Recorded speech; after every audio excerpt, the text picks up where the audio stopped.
J'entends souvent une phrase qui revient en constellation.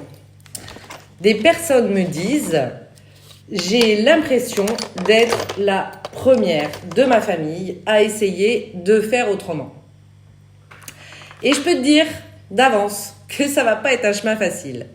Parce que lorsque tu commences à sortir d'un schéma familial, tu n'as pas de mode d'emploi. Avant toi, personne ne l'a fait. Donc tu avances avec beaucoup de doutes, parfois de la culpabilité, parfois avec la sensation de trahir ta famille, alors qu'en réalité, tu cherches simplement à vivre ta propre vie. Et autour de toi, il y a souvent de l'incompréhension. On te demande pourquoi tu changes, pourquoi tu veux remuer le passé, pour pas dire remuer la merde, pourquoi tu ne fais pas comme tout le monde, pourquoi tu t'adaptes pas. La plupart du temps, ces questions ne sont pas du tout malveillantes. En fait, les personnes qui les posent regardent simplement la vie avec leur propre histoire. En constellation familiale, on observe souvent que certaines façons de vivre se répètent de génération en génération automatiquement.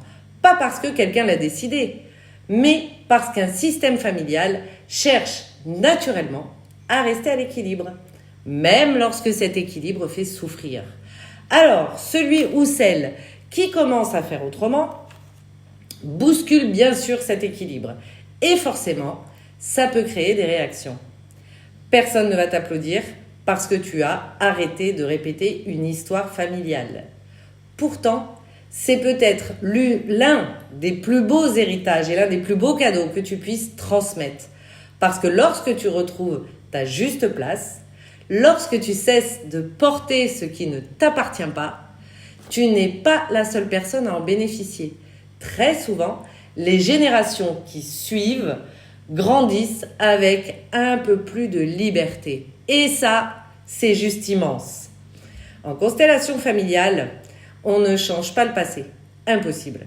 En revanche, on peut changer la façon dont il continue de vivre à travers toi.